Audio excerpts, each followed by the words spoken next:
Welcome to Crossover Commander, where we show you how to cross over your favorite pop culture characters through the blind eternities so they can command your deck with style. If you really enjoy what you see here today and would like to see this channel grow, check us out on TikTok and Patreon. The links will be in the description section down below. It looks like this portal is stabilizing, so let's get on with this show. This is Deadpool. We know him, we love him, he is our favorite regenerating degenerate, first introduced on the pages of New Mutants number 98 in 1991.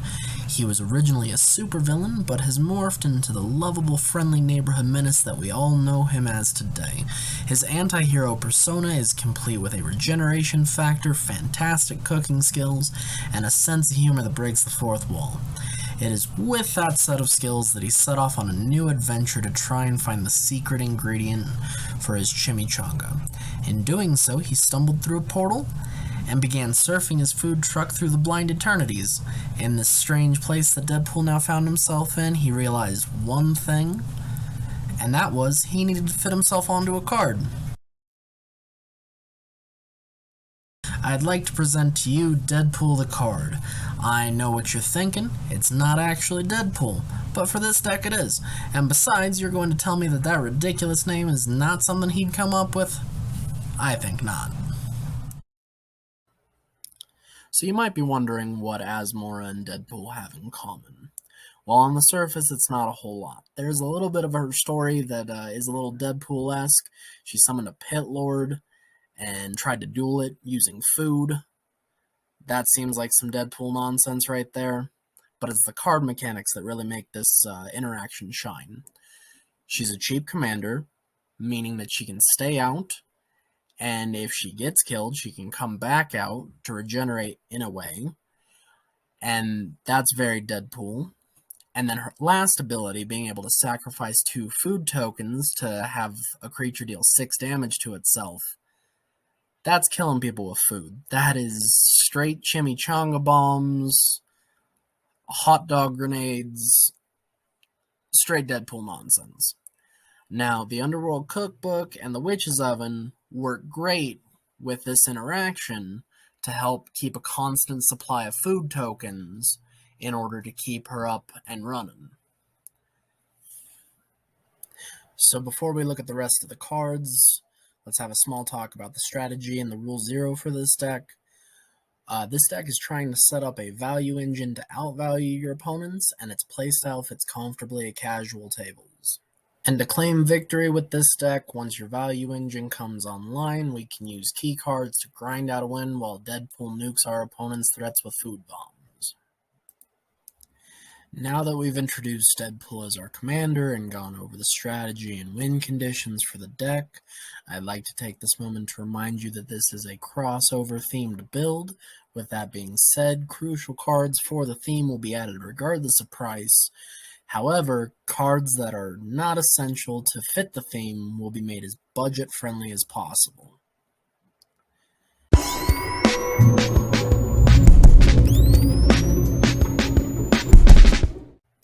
Before we get to the chimichanga bombs of the deck, we're first going to deal with the mana base. Now we've got 11 mountains and 14 swamps. Along with that, we've got Dragon Skull Summit, which comes in tapped unless you control a swamp or a mountain. We've got Canyon Sleuth that comes in tapped, but it has cycling, which can help us with our commander. We've got Smoldering Marsh that enters tapped unless you control 2 or more basic lands.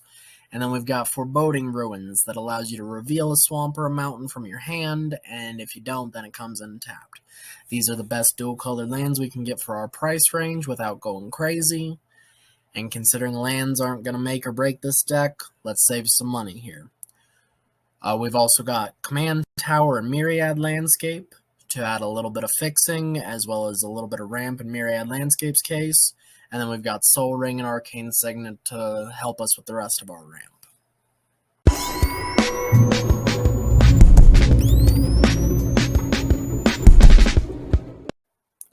To find the keys, first we're going to utilize extra draw triggers in the form of Avaricious Dragon and Curse of Obsession. These 2 cards give you an additional card at your draw step, but make you discard your hand at the end step. Normally, that would be a big deal, but in this deck, that can actually help us out. Then we move on to Neheb Dreadhorde Champion. Whenever Neheb deals combat damage, it allows you to discard any number of cards in your hand. If you do, you draw that many cards and add that much red mana. This is going to be huge in this deck. Not only will it let us cycle through and get to what we need, it'll give us the extra mana to play what we need when we find it. Then we use a repeatable tutor in the form of Demonic Collusion. This allows us to search for any card in our deck, and we can buy it back by discarding 2 cards, which can help us out additionally. Then we move on to the Transmute mechanic. Now, Dimir Machinations, Brain Spoil, Dimir Houseguard, and Shred Memories all have niche uses that may come in handy depending on the circumstance, but most importantly, they're here for Transmute. What Transmute allows you to do is pay 3 mana to discard this card and search your library for a card that has the same converted mana cost. This helps us immensely, because not only do we get to find what we need, we can also get the discard trigger to help with our general and a couple of other synergies that we have going on.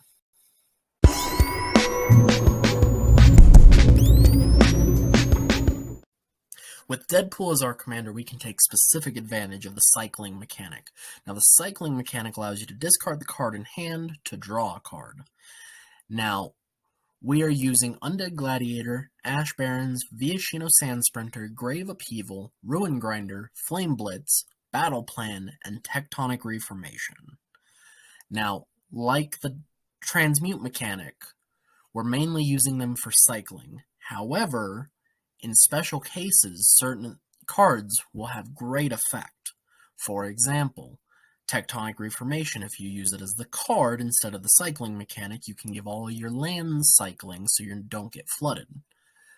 Now for Ruin Grinder and Grave Upheaval, you can come up with some great late game plays. And Flame Blitz can help you if you've got a Planeswalker deck that's going crazy across the table from you.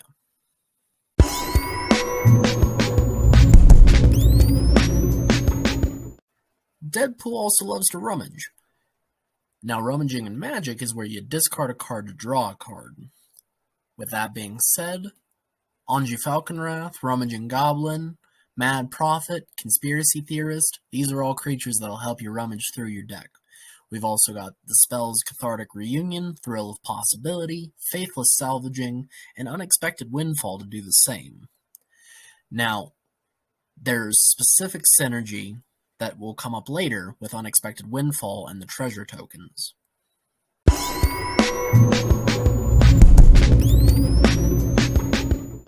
Now that Deadpool has found his keys, ran his dishes through a cycle, and rummaged for change for the cash register, he's ready to make his everything burrito. We're going to start off with Nadir, Agent of Dustnell. Whenever a token you control leaves the battlefield, put a 1/1 counter on Nadir, Agent of Dustnell. When Nadir leaves the battlefield, create a number of 1/1 green elf warrior creature tokens equal to its power. We've got Foreboding Fruit. Target player draws 2 cards and loses 2 life. And if at least 3 black mana was spent to cast the spell, you create a food token. We've got Magmatic Insight, which allows you to discard a land to draw 2 cards. We've got Tormod the Desecrator. Whenever 1 or more cards leave your graveyard, create a tapped 2/2 black zombie creature token. We got Burning Inquiry and Faithless Looting for some extra draw. Gaia Reach Sanitarium for some extra draw on a land. And then Rakdos Signet for some extra ramp. Now, Nadir and Tormod are going to have some extra synergy going forward, and we'll talk about that here soon. But to continue with the ingredients, we've got Cataract Parasite. Whenever an opponent draws a card, if you control a red permanent, you may have Cataract Parasite deal 1 damage to that player. We have Giant Skewer. Equipped creature gets +2, +1. Whenever equipped creature deals combat damage, create a food token. We've got Ogre Slumlord. Whenever another non-token creature dies, you may create a 1/1 black rat creature token. And rats you control have Death Touch. And then we have Gibbering Descent. At the beginning of each player's upkeep, that player loses 1 life and discards a card. And it has Hellbend, so you can skip your upkeep step if you have no cards in hand. Then we have Terminal Agony and Bake into a Pie, both kill spells, but Bake into a Pie creates a food token. And then we have Taste of Death, which allows each player to sacrifice 3 creatures. and then you create 3 food tokens, and then we have Havoc Festival. Players can't gain life, and at the beginning of each player's upkeep, that player loses half his or her life rounded up.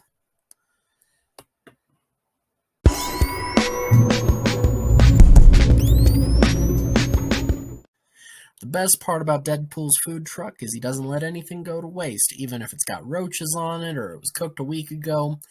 Somebody will eat it. So we use Grimoire of the Dead to discard a card, put a study counter on it, and then we remove 3 study counters on it, and sacrifice it to put all creatures from all graveyards onto the battlefield under your control. Then we got Palace Siege. Now for us, we use the cons.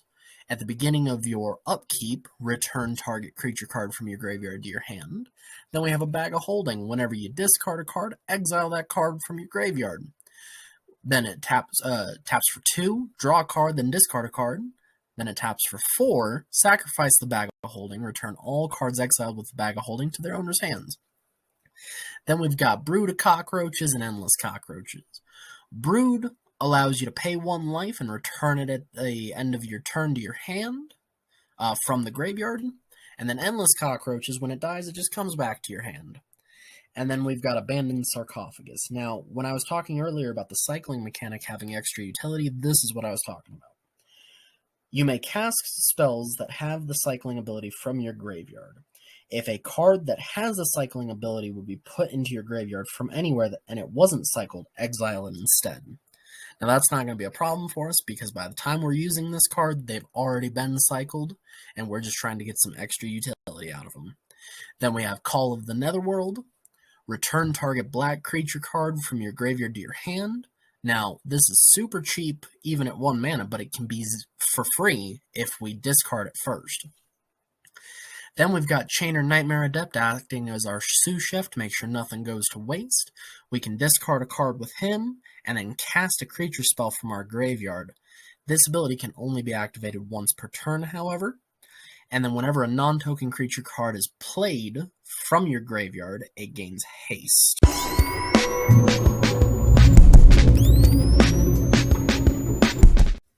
Now you might be wondering what type of customer base Deadpool has gained throughout the planes of the Magic Multiverse. So we're going to take a look at some of his repeat customers. We've got Squea Goblin Nabob. At the beginning of your upkeep, you may return Squea Goblin Nabob from your graveyard to your hand. Great discard card. You can just keep chucking him, and it'll keep coming back to your hand, so you can discard him again for more effects. Then we've got Olivia, the Crimson Bride. She's got Flying and Haste. Whenever Olivia Crimson Bride attacks, return target creature card from your graveyard to the battlefield tapped and attacking. It gains when you don't control a legendary vampire, exile this card. Now, we have a couple of legendary vampires in the deck, so that'll be kind of easy to get around. And she just brings a whole lot of extra people to the party, and good for bringing in that change for Deadpool. Then we've got Veilborn Ghoul. He can't block, but whenever a swamp enters the battlefield, you may return him from the graveyard back to your hand. Then we've got Skyfire Phoenix. Flying in Haste. Whenever you cast your commander, return Skyfire Phoenix from the graveyard to the battlefield.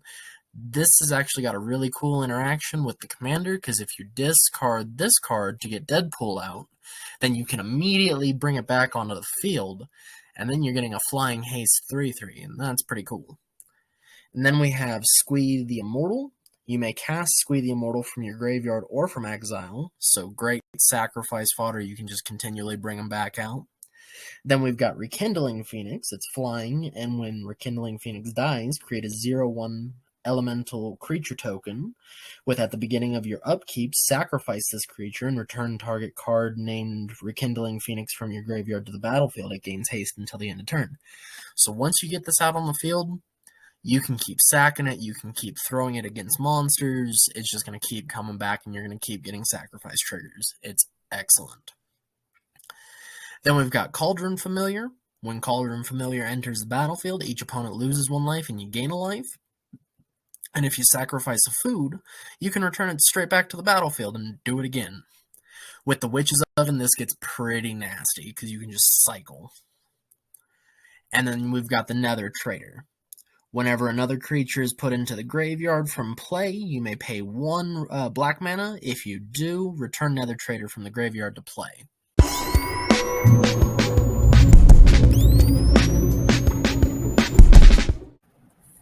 So we've looked at Deadpool's food truck, we've looked at his food, then we got to meet some of his favorite customers. Now we get to see his maximum effort. Starting off with Mayhem Devil. Whenever a player sacrifices a permanent, Mayhem Devil deals 1 damage to any target. This is absolutely nuts in this deck.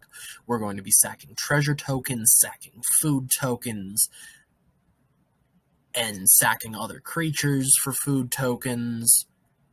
This card is going to seriously murk some things. Then we have the Archfiend of Ifnir.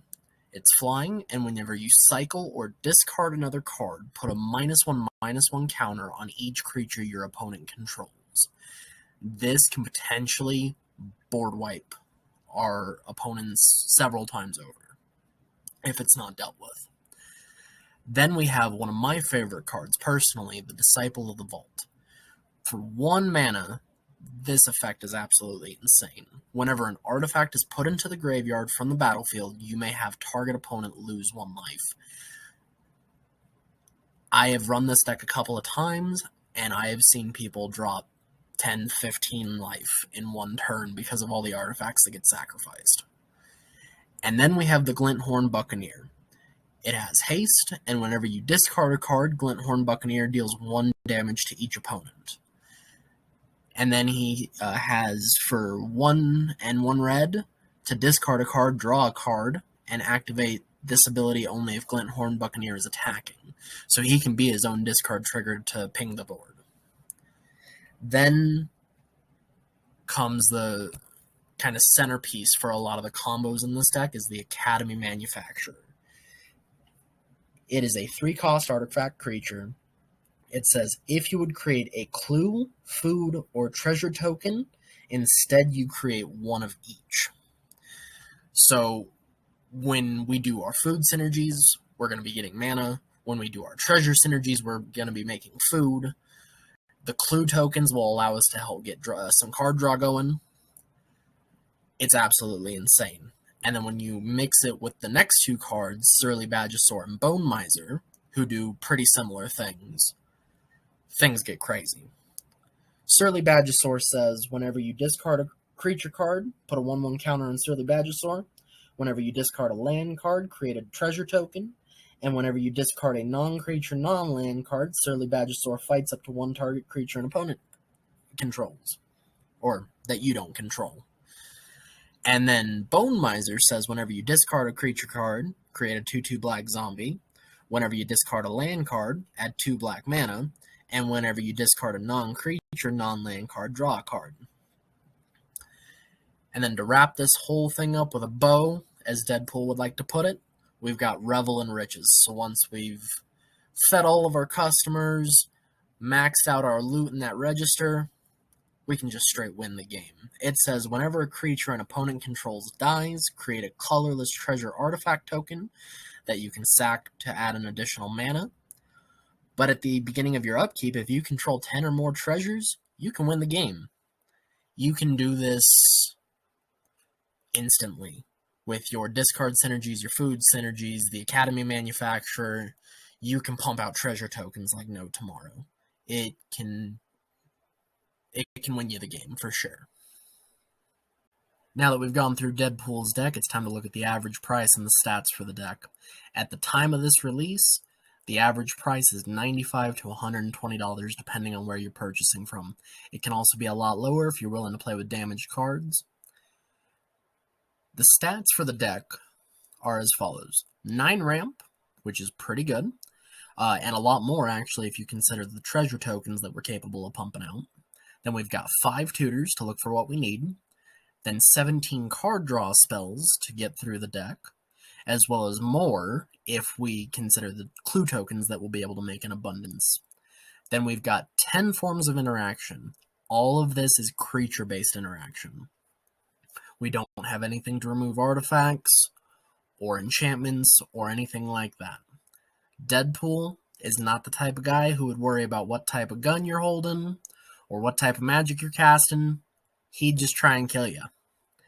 And that's the reason why we don't have that type of interaction, because it doesn't fit with the character. Then as far as board wipes go, we've got two-ish. Archfiend of Ifnir and Flame Blitz are the ones that I'm considering as the wipes. They do take care of Planeswalkers, and they do take care, specifically the Flame Blitz takes care of Planeswalkers, and the Archfiend of Ifnir does a creature board wipe. However, they're slow, they're clunky, they're kind of iffy. But they fit with the rest of the deck and the cycling mechanic. And then as far as lands go, we got 33 of them. We're not going to have a problem being land screwed or land flooded due to the fact that we have all the treasure tokens, due to the fact that we have all of the cycling mechanics. We're going to be able to pass through our deck just fine with the 33 lands that we got. Remember, this is a crossover themed build. With that being said, crucial cards for the theme were added regardless of price. Cards that were not essential to fit the theme were made as budget-friendly as possible. If you want to optimize this list, feel free to leave your upgrades in the comments section below.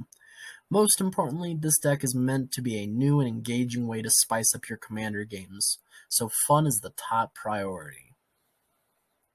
Thank you for watching this crossover deck tech. If you liked this video, check out our other content on YouTube or TikTok. Your viewership means the multiverse to the crossover commander, and if you would like to become a part of this growing Terran reality, you can like, share, and subscribe. If you would like to vote on the next pop culture character to crossover, check out our Patreon where we have some awesome perks. If you have any ideas or complaints, feel free to leave them in the comments section below. Now that this portal's closing, see you next time.